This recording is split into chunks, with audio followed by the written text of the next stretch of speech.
Good morning everybody, and welcome to the instructional video for this Bailey Pegasus Grande Palmero model. It's a 2020 model. I'm walking around the exterior of the vehicle. I will go through your options for you. So we have, first of all, your rinse tank for the toilet. So this is a separate tank that you need to fill it with water and the pink solution. So that goes into the top area just above the toilet cassette, which does remove by pulling the little handle and then sliding back into place and locking in place just there. You need to make sure that the blade valve is in the right position for that to be able to pull out, and then that will lock in place with the key that's there.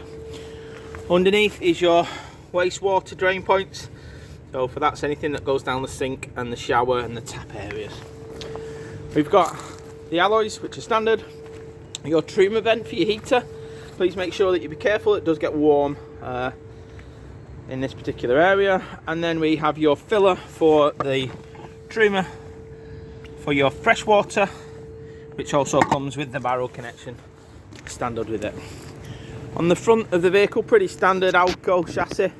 So you've got the connection onto your vehicle, and again make sure that you follow the instructions on fitting this correctly.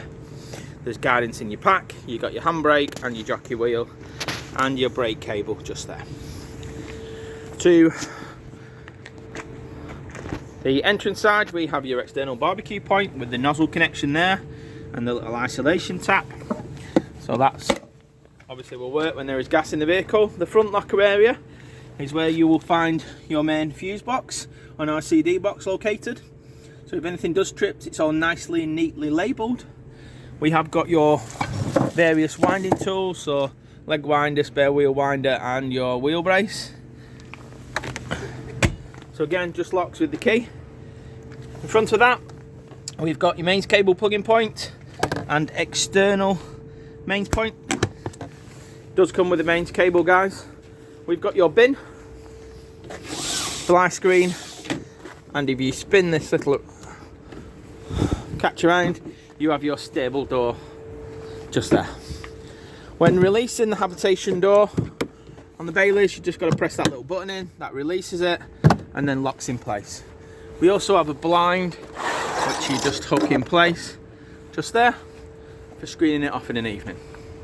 Behind that we have the fridge vents, so both top and bottom, and behind that is your gas locker. This will take 2 bottles, and generally we advise you to use propane, which will do. The pigtail will just connect onto the regulator just there. Further to the rear of the vehicle, we have your external storage space, and I'll show you from inside as well, and your carpets are just located there. So you have one key that locks all the lockers, so you don't need multiple keys. To the back of the vehicle, we have a window just there, and they're all tinted windows. So nice and easy and simple on the outside. Let's move on inside. So now inside the vehicle, just to the side of the door, we have our main control panel, and we want to turn the power on just by turning that button there, and then we can turn on or off our lights for inside, our awning light for outside, and our water pump, which will tell you then that the pump is running. We have indicators to tell you what voltage is in your battery, and that's the button just to the left. All this information is in your pack, so you can revert to that for secondary information. Above it is your thermostat for the heating. I'll come on to that in a moment. And at the side of the door, we have your smoke alarm and carbon monoxide detector. So inside the vehicle, we've got your big Hecky roof lights. So they just slide for the blind and slide for the fly screen. You also have a little button to press in to open it. And again, please make sure that that is locked in place just like that while you're traveling. The windows all utilize the same idea. So it's the little window stays, which need to be fully up, and then you'll see on either side there are little locking dials that you'll need to tighten to hold the window up, release when you're finished, and then just put the window stays. They're exactly the same on all the windows, yeah, all around the vehicle, and all the windows do indeed come with blinds and fly screens. Yeah, the cupboard catchers press to open on these front two. So they're the same either side. And on this side you'll see that's where the radio is located in the original box. The others, simply just pull and open up the areas there. There aren't catches on these. You'll see this is where the aerial is located, and your little switch to turn it on can just be found above, and then turn it on. And then we have the full pack with all the instructions, which will be supplied to you just inside there. The top part of this is the extender for the table. Then we have a couple of drawer options, and then finally we have the makeup for the bed. So pretty straightforward on this front bed. It slides together, the two cushions go in the middle, and there's an infill cushion that will make up the double bed, or you can simply use it as the two singles as it's set up. Just nice and easy sliding it back together. Underneath the seats do lift up. Let me show you. Always find it easier, albeit it's not convenient, to lift up the cushions away so that you don't put extra strain on the hinges. But again, you'll see the storage there, which is accessible from outside and inside, and the same just there. You've got additional storage just which is accessible from the door area as well. On the opposite side again, we've got storage. Please be careful of the pipes. These are your heater pipes, that you don't squash or trap them. We've got the drain valve, so this is what you will need to close, and you close it by pushing it down to fill up the boiler for your hot water heating. Yeah, now the system can run without hot water in if you've got the hot water option turned off, and that will still allow the blown air heating to operate around the vehicle. To empty it, simply lift it up. So that is your drain valve for your boiler, and your boiler is located just there.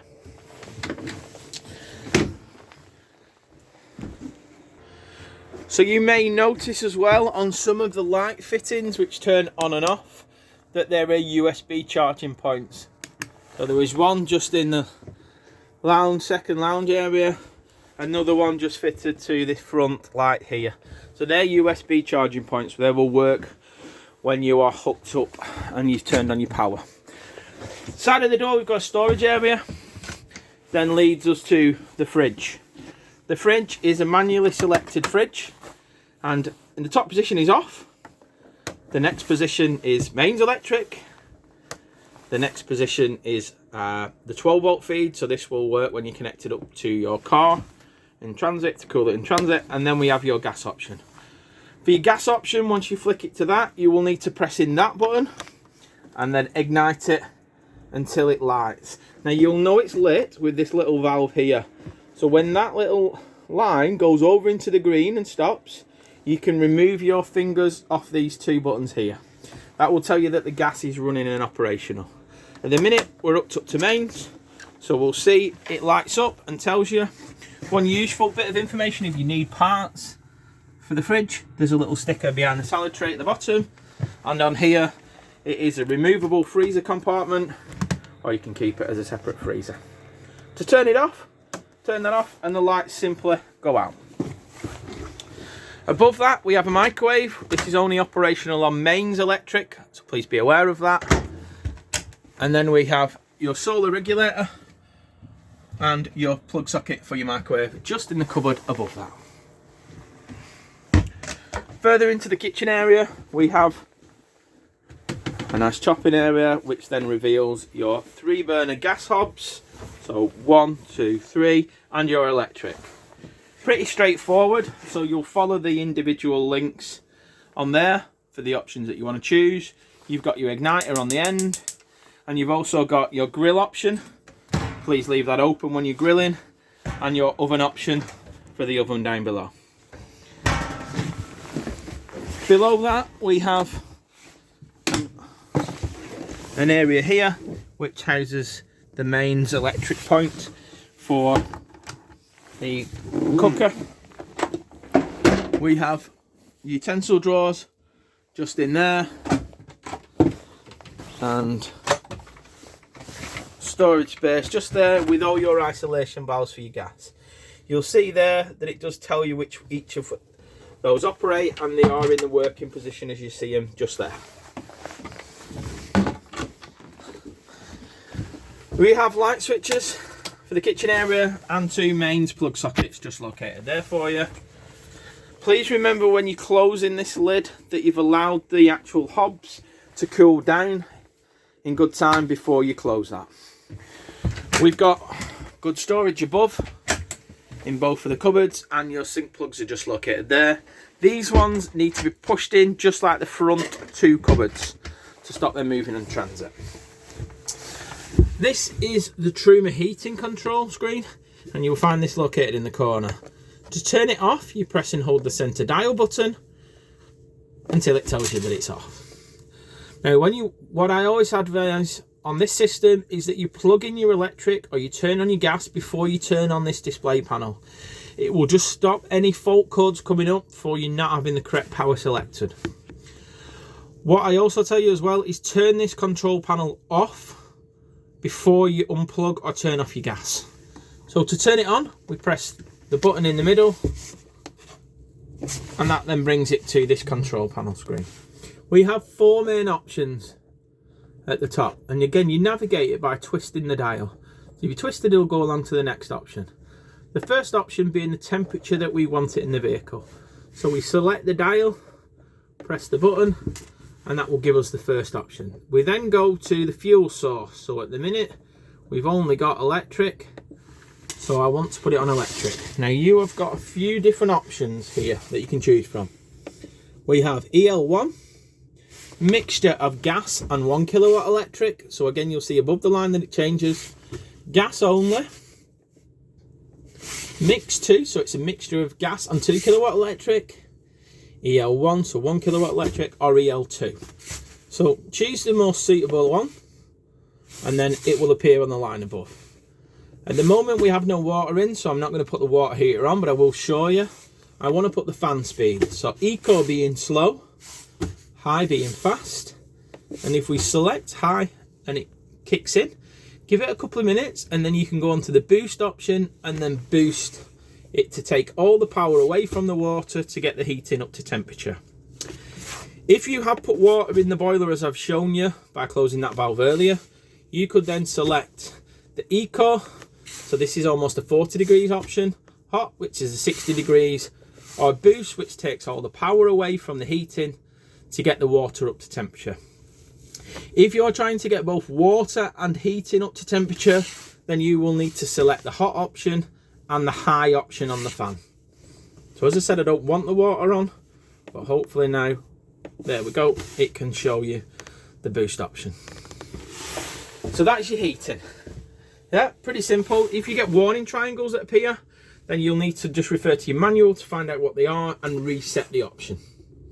The other options on your main control panel are your timer settings, the actual time, and then a plug to tell you that it's plugged into mains, and your reset options just in there. So at the moment, I want to turn it off. So again, press an order and it tells us that we are. Towards the back of the vehicle, we've got the fixed bunk at the top with its own window and flash screen. Again, another USB charging point just on the light, and again remembering that the light just turns on and off there. Your back window light, lower bunk light with another USB charging point just there. Now this bottom one will lift up to give access to underneath there. We have your single table option just in there, and a plug socket underneath. To put the table down, you'll just need to press that little catch up. You'll need 2 hands to do it because they're quite stiff, and there's one on either side, and that will put the table back down for you. We have a curtain divider to divide off that area. Simply just pulls along, and it's velcroed just on there with the curtain hole. Into the bathroom, that is your filler point for your water system. Nice shower, again with a clear mixer tap. Toilet, so again once you've filled up that flush, and if it runs out, make sure it's not. Blue button to flush the toilet, and then it will indicate when it's full, just there.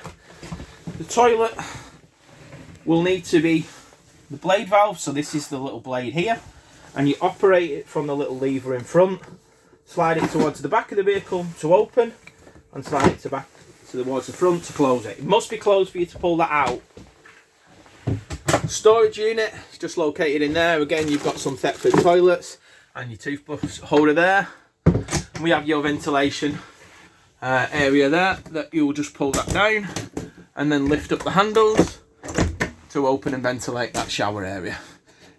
It is always good to keep them open if you're showering. To the side of it, we've got your coat hooks, lovely mirror, basin, towel holder, toilet roll holder, and storage for your toiletries and your belongings.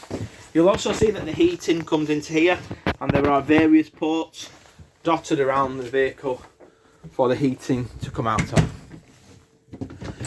Into the wardrobe area, we've got your table for the front. We've got your pigtail, wash basin, drainer, infill cushion for making up that middle lounge area, and your mains cable, as well as plenty of storage and a hanging rail at the top. Close the right hand door first and then lock it in place with there. We have a secondary curtain that comes on the track just along here to screen off the middle area, and this table will remove simply by lifting it up and storing away if you should wish to do so. Again, large storage underneath there and in that area as well. The table you use as part of the makeup, so it hinges just here, and then the leg will split and sit onto the rail to make up that bed area in the lounge area. I hope you find the video useful. We look forward to hearing your comments and your feedback, but I think you'll all agree it's a great family caravan, and we hope you enjoy your experience wherever it may take you. Thank you.